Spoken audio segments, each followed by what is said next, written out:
No one inside Kensington Palace expected a quiet afternoon to turn into a moment of pure alarm. But when a royal guard suddenly reached for his rifle, eyes locked on a black man idling near a restricted courtyard, everything froze. Inside that van was Princess Charlotte, and standing beside it was Camilla's son. Why was a young princess entering that vehicle? Why did the guard step forward like a split-second decision could change everything? And what did Charlotte say later that left the entire palace whispering? Before we reveal what really happened that tense afternoon, make sure you tap like, subscribe, and share this video with someone who loves royal mysteries as much as you do. It helps the channel grow. And trust me, you won't want to miss the twist coming up in this story. The afternoon had started like any other at Kensington Palace, calm, predictable, almost boring in its routine. The kind of day where guards stand tall but relaxed, and the palace hums with the quiet confidence of a place that has seen centuries pass without losing its rhythm. But sometimes, the most extraordinary stories begin on the calmest days. And on this particular afternoon, a single van tipped the balance. It wasn't a flashy vehicle. No royal insignia, no escort cars, no official markings. Just a plain black van creeping through the service gate, its windows tinted a little too dark, its movements a little too unsure. Most visitors to royal grounds move with confidence. They know exactly where they belong. But this van hesitated, inching forward like someone was trying not to be noticed. And in a world where unnoticed means suspicious, it did the opposite. One of the royal guards, Corporal Davies, had been watching from his post near the east courtyard. He wasn't a talkative type, nor the kind who acted on a whim. Royal guards are trained to detect danger long before it fully takes shape. They notice the subtle things: a car arriving too early, a vehicle turning where it shouldn't, a driver gripping the wheel a little too tightly. And Davies noticed all of it in a matter of seconds. He straightened, then he stepped forward. His hand, almost on instinct, shifted toward the strap of his rifle, not an attack, but in ready mode. The kind of move only people with years of training make when their mind catches a threat before their eyes fully understand it. Because at that moment, something else caught his attention. A small figure appeared. Princess Charlotte, the little princess, only 9 but with the kind of quiet confidence that comes from growing up watched by millions, stepped into the courtyard wearing a soft blue coat, her hair neatly braided, her steps light but deliberate. She wasn't running. She wasn't playing. She was walking toward the black van. Davies froze. Royal children do not approach unknown vehicles. Not in open areas. Not without a nanny. Not without clearance. And absolutely not without security flanking them. His heart slammed once, hard, against his ribs. He scanned quickly. Where was her protection detail? Where was Maria Barallo, her nanny? Where were the footmen usually assigned to escort her? But the courtyard was strangely empty. Too empty. Davies took another step forward. "Your Royal Highness," he called, trying to keep his voice steady but urgent. Charlotte turned just slightly, as though surprised someone had spoken her name. But instead of stopping, she continued walking toward the van. Now the guard's pulse truly jumped, because he saw someone else. A man stepped out of the van. Tall, broad shoulders. Hesitation flickering across his face the moment he spotted the guard. His hands were empty. Thank God. But empty hands can be dangerous too if the body behind them has the wrong intent. Davies' training kicked in hard. Unknown adult male. Unscheduled vehicle. Royal child approaching. Every scenario flashed through his mind. Too fast to consciously process, but enough to make his instincts scream. He reached for his rifle. A single movement, but a decisive one. His posture shifted from neutral to protective in a heartbeat. Not aggressive, not threatening, but sharp enough that even a civilian would recognize a shift. And then the strange moment snapped open like a secret finally revealing itself. The man stepped fully into the light, raising his hands in an empty palm gesture. It was Tom Parker Bowles, Camilla's son, a cookbook author, a food critic, not a threat. Someone who occasionally visited his mother, who occasionally passed through royal gates, but never like this, never without prior notice, never causing this kind of alarm. Davies didn't lower his rifle. Not yet, because the question wasn't just who, it was why. Why would Princess Charlotte walk toward Camilla's son's van alone? Why was Tom here, in a restricted palace zone normally reserved for internal staff and official vehicles? Why was everything happening with strange, quiet secrecy? Charlotte reached the van door. She stood beside it like she knew exactly why she was there. Tom bent slightly, speaking to her in a voice too soft for Davies to hear. Davies didn't relax. He couldn't. Protocol didn't care about family connections. Protocol didn't bend because someone was the queen consort's son. A vehicle without scheduled clearance was treated the same way, whether it belonged to a prime minister or a stranger. But there was something else, something more personal, gnawing at him. Just days earlier, an internal briefing had warned the security team about unusual activity around the royal children. A harmless misunderstanding, they were told. Still, vigilance was key. And now, staring at Charlotte beside a van that should not have been there, vigilance felt more like life or death instinct. He stepped closer. "Sir," he said firmly, addressing Tom, "please step away from the princess." Tom's face tightened, not in anger, more in startled confusion. "It's fine," Tom said quickly. "She's with me." But the guard couldn't accept that. Not without clearance. Not without confirmation. Not when a royal child was inches from a vehicle no one had accounted for. Charlotte looked up at Davies. For a moment, her eyes softened in that childlike way, an expression that wasn't fear, but something gentler, something almost sad. "It's okay," she said quietly. "I wanted to come." Wanted? Why? Davies felt the tension rise higher, not lower, because children don't spontaneously walk into restricted courtyards. Princesses don't wander toward vans. The daughter of a future king does not decide her movements alone. Something was happening. Something outside of protocol, outside routine. Something he didn't understand. And that was enough to keep his hand locked on his rifle.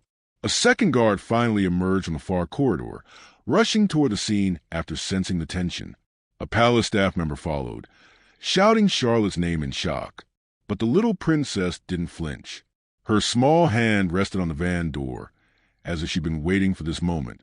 Davies looked at her, really looked.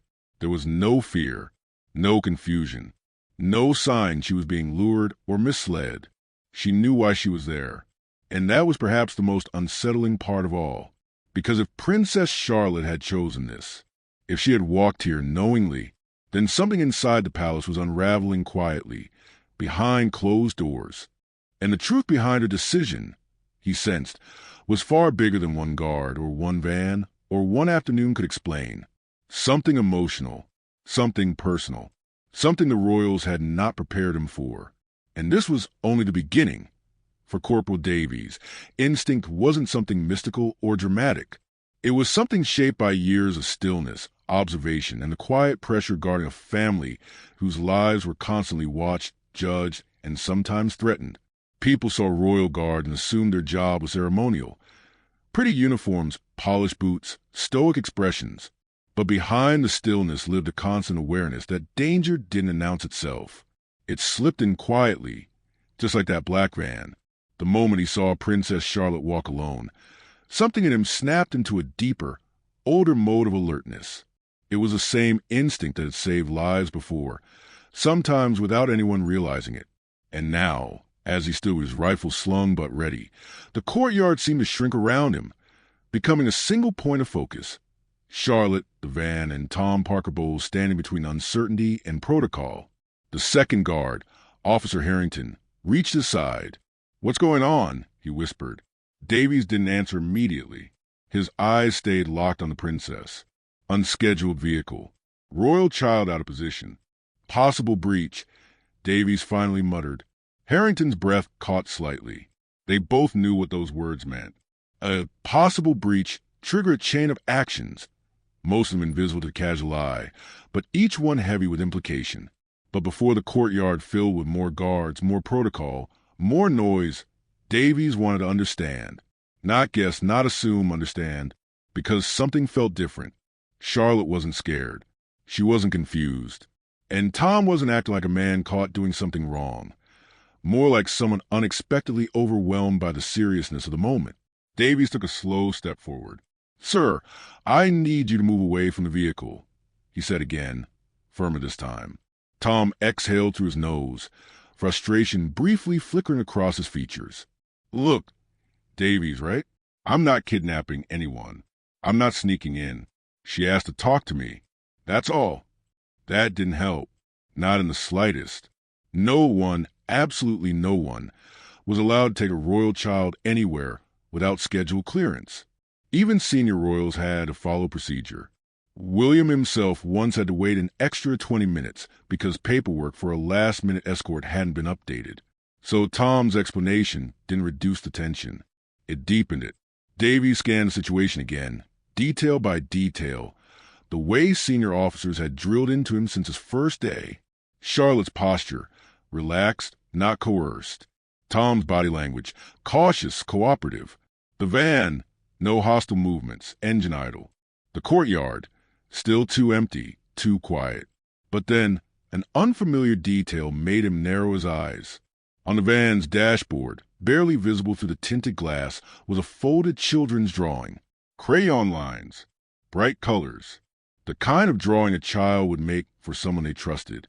What on earth was this? He felt Harrington shift beside him.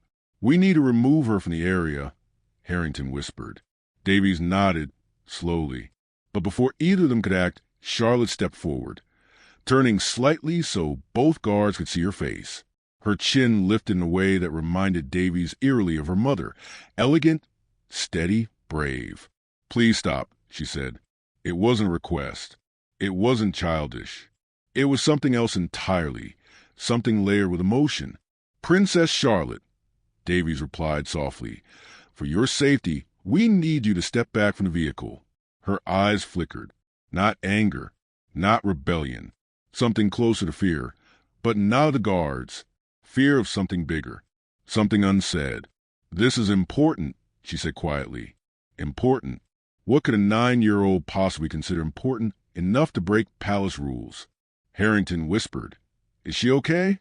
Davies wasn't sure. Before he could speak, Tom finally stepped back from the van, hands raised in an entirely cooperative stance. "Davies," he said softly, "please, just let her talk. She came to me. I didn't bring her here." That detail lodged itself in Davies' mind like a needle. She came to him. Why? How? And what could she possibly want from him? This was Camilla's son, yes, but he wasn't a mentor. He wasn't a regular presence in the children's lives. In fact, he kept a respectful distance from palace politics and dynamics, focusing on his career, his children, his writing. So Charlotte coming to him made absolutely no sense on paper. At least, not yet. The courtyard gates suddenly opened wider as more staff members arrived. Nannies, footmen, 2 senior guards, and finally, Charlotte's protection officer, who looked as though she had sprinted from the opposite end of the palace. "Princess Charlotte, you're not supposed to be here," the officer called. Charlotte winced. Davies noticed it. Barely, but enough to wonder if the little princess knew she was about to be scolded. But instead of stepping back, she turned toward Tom.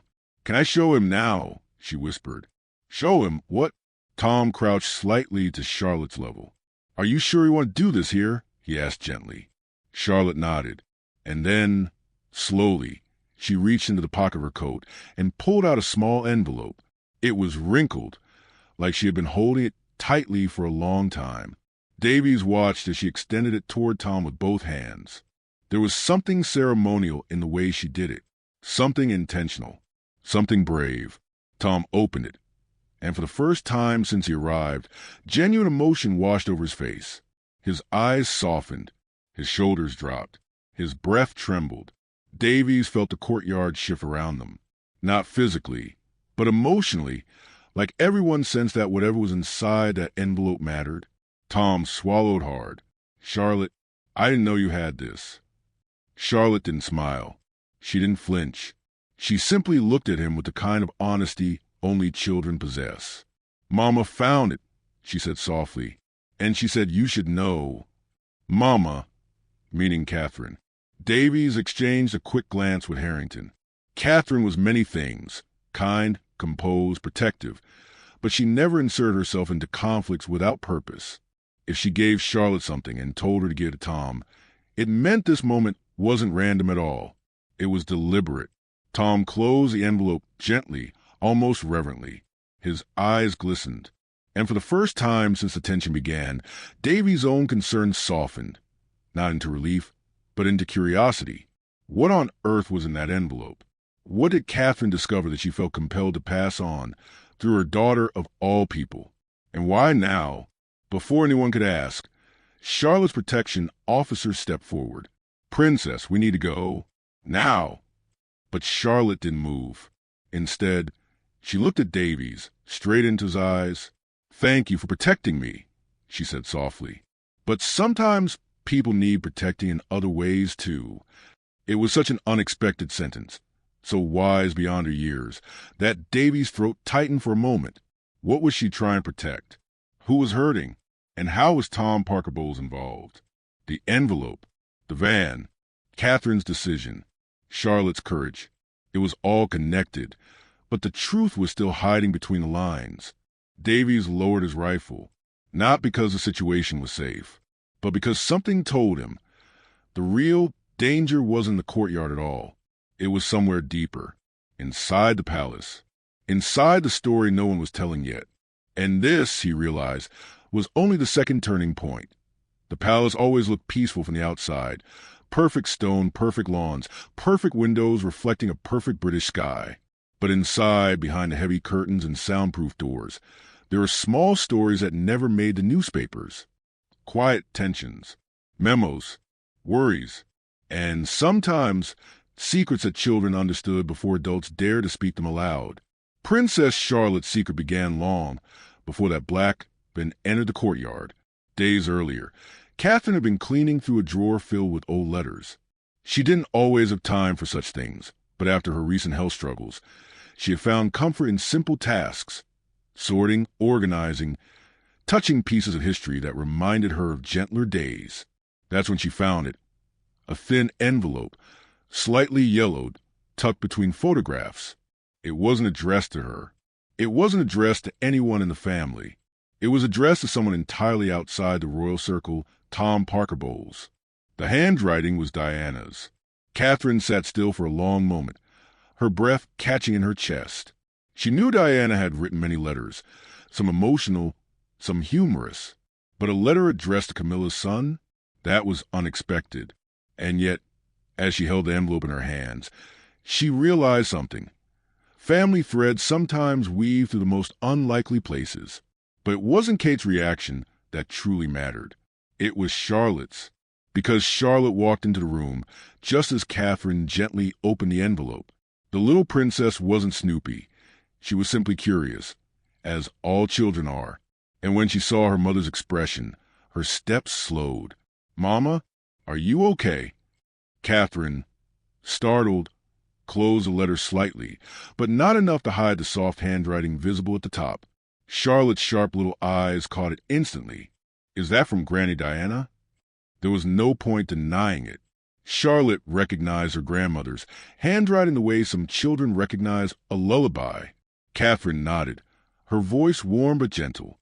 "Yes, darling. It's something she wrote a long time ago." Charlotte stepped closer, small hands resting on the edge of the desk. "What does it say?" Catherine hesitated, not because the contents were dangerous, but because they were emotional, raw in a way that Diana's letters often were. But Charlotte wasn't a fragile child. She was thoughtful, observant, and wise beyond her 9 years. So Catherine read the letter aloud softly. And in that quiet moment, the truth behind Charlotte's secret began to form. The letter wasn't about politics or scandal. It wasn't about royal drama. It was about kindness. Diana had written to Tom when he was just a young teenager struggling with the pressure of having a mother of the world judged harshly. She reminded him that none of what happened was his fault, that children should never carry the weight of adult decisions, that he deserved happiness, no matter where life took him. Charlotte listened to every word as if she were absorbing a message written for her too.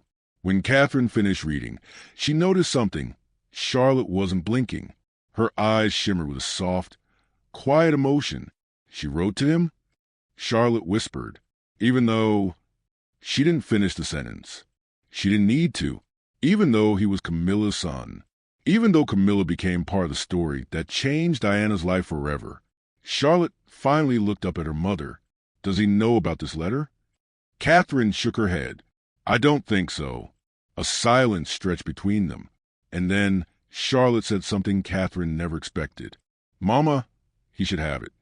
Catherine's heart squeezed. Charlotte's goodness often surprised her, but this time it left her breathless. You want to give it to him? She asked softly. Charlotte nodded. It's not fair if he never got to read it. Granny wrote it for him. Fairness. The one thing the palace didn't always manage well. But Charlotte held on to it like a compass. Catherine hesitated. Not because she disagreed, but because she knew the implications. A child delivering a personal letter from Diana to the Queen Consort's son? The tabloids would explode. The public speculation would swirl like a storm. But Catherine saw the determination in her daughter's eyes. Steady, gentle, almost protective. Please, Mama, Charlotte whispered. And Catherine, in that moment, understood this wasn't about Diana. This wasn't about Camilla. This wasn't about palace history. This was about a little girl wanting to write an old sadness she didn't fully understand, but deeply felt. So Catherine pressed the envelope into Charlotte's small hands. Then be brave, she said softly, but be careful, and make sure you tell him it came from kindness. Charlotte nodded, clutching the envelope like a treasure. And that's when the true question began to tug at Catherine. How was the little princess planning to reach Tom? She assumed Charlotte would wait for the right moment. During a family event, perhaps during a quiet corridor passing. But children's plans are wondrous things. They unfold in ways adults rarely predict. So when Charlotte overheard that Tom would be visiting the palace kitchens later that week to supervise a food tasting for an upcoming charity dinner, the pieces clicked in her young mind. She knew her chance had come, and she took it. She slipped away, quick but careful. A 9-year-old leaving her nanny's line of sight doesn't always trigger full-blown panic. Children wander, children explore. But Charlotte was intentional, brisk, focused. Her steps echoed through the quiet hallways. Her coat brushed against her knees. The envelope remained tucked in her pocket like a heartbeat. She passed a few staff members who thought she was simply heading to the gardens. She smiled politely. No one questioned her. Royal children often moved freely in safe areas. But Charlotte's path didn't lead to flowers or ponds. It led to the east courtyard, and that was where fate twisted the story into a moment of pure alarm. Because Tom's had arrived earlier than expected. The small tasting team wasn't even inside yet. Charlotte spotted the van, recognized Tom's shape through the tinted window, and walked toward him with the confident innocence of a child carrying something important. But she didn't know about protocol. She didn't know about restricted zones. She didn't know that a lone princess approaching an unscheduled vehicle would ignite a guard's instincts like a spark in dry grass. She only knew one thing. Her grandmother wrote a letter of kindness, and it deserved to reach the person it belonged to. When Davy stepped forward that afternoon, when his hand tightened around his rifle, Charlotte felt a burst of fear. Not fear of him, but fear that she might fail, that the moment would slip away, that Tom would never read the words Diana wrote for him. So when she said, "This is important," she meant it with every small piece of her heart. Her secret wasn't dangerous.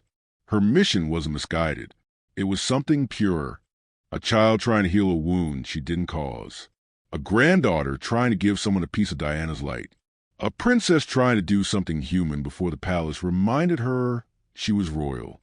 And that's why Davies felt Charlotte's words linger long after she left the courtyard.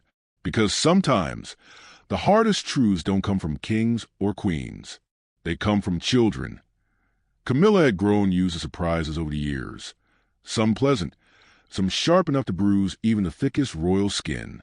But nothing in her decades of navigating palace storms prepared her for the moment she learned her son had been stopped in the Kensington courtyard by a guard with his hand on a rifle. Because Princess Charlotte had approached his van, the news reached her halfway through a meeting.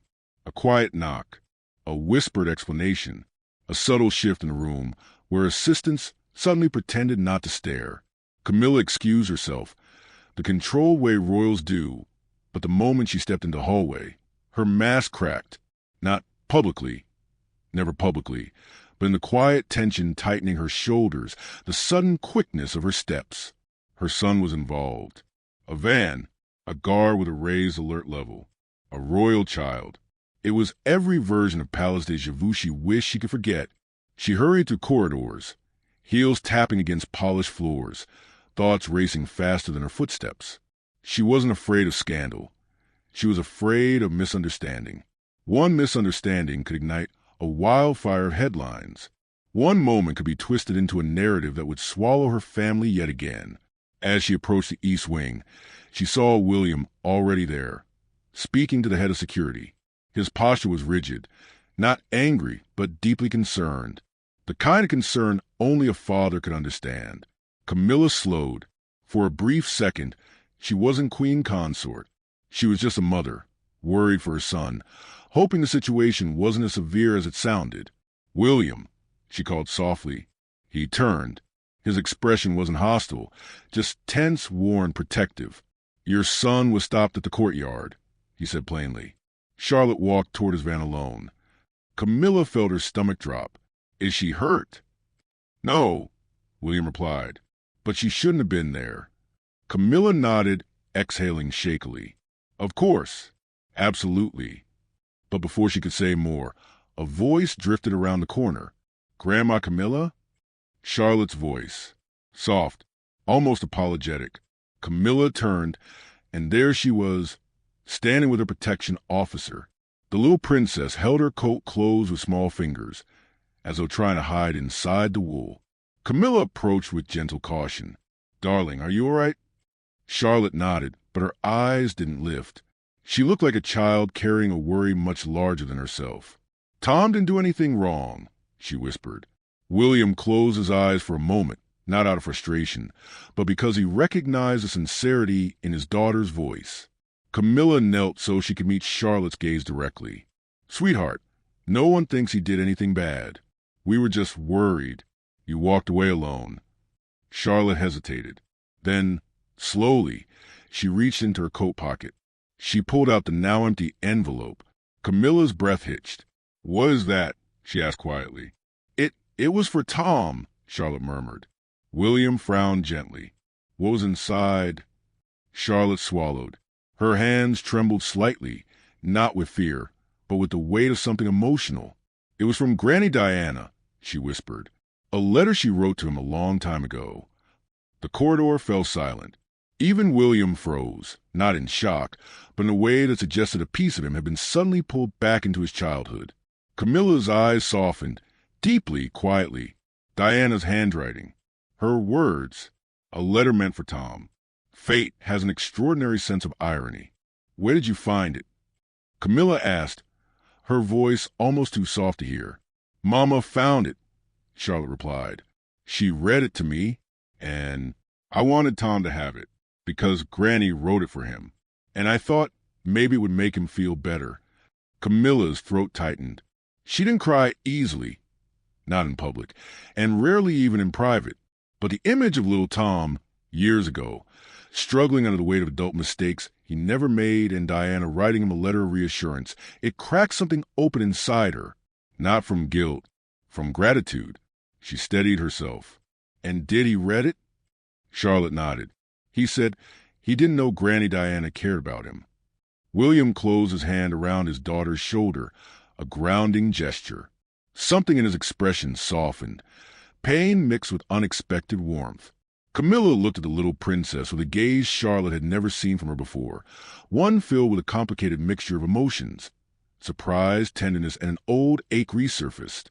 "Charlotte," Camilla said gently, "what you did was very brave and very kind, but you frightened people.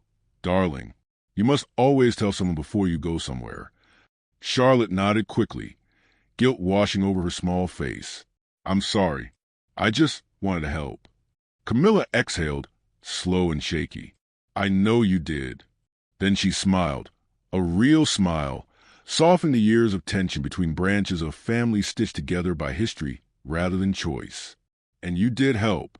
William looked at Camilla, and for a moment, just a moment, The old shadows of the past weren't between them, only the present. Only two parents, grateful for the compassion of a child. Before the conversation could deepen, Tom stepped into the corridor. He looked changed, his eyes red, his expression thoughtful. In his hands, he held the letter unfolded, but treated with a reverence that made the paper seem like a relic. He approached Camilla first. "Mom," he said softly, "she wrote to me. To me, not about the palace, not about anything political. She wrote about kindness. She wrote like I mattered." Camilla touched his arm, her voice gentle. "Of course you mattered." Tom swallowed, then looked down at Charlotte. "You don't know what this means to me," he said, his voice cracking. "Thank you." Charlotte's small voice whispered, "You're welcome." Catherine appeared next, hurrying toward them with relief flooding her face. The beautiful, raw relief of a mother finding her child safe. "Charlotte," she breathed, pulling her daughter into her arms. "You scared us so much." Charlotte pressed her face into her mother's shoulder, whispering a tiny, muffled apology. Catherine looked up at William, then at Camilla, then at Tom holding the letter. Realization swept across her face. "It reached him," she whispered. William nodded, and Camilla, surprisingly softly, said it was meant to. For the first time in years, the four adults stood together with something unspoken binding them. Not scandal, not duty, not media attention. Something simpler, something human, something Diana had always wanted for the people caught in the storm. Peace. And Charlotte, without knowing it, had done what the palace rarely managed. She healed something. Not completely, not perfectly, but enough. Enough to remind them all that kindness, real, pure, unfiltered kindness, was still possible inside the walls that often felt too heavy with history. Later that evening, as the palace lights glowed softly against the darkening sky, Davies, the guard whose instinct had started the chain reaction, passed the courtyard again. IT was quiet now and Ovan. No panic, just the echo of a child's bravery. He paused and smiled to himself. Sometimes danger arrives quietly, but sometimes healing arrives the same way. A child with an envelope, a letter from the past, and a moment none of them would ever forget.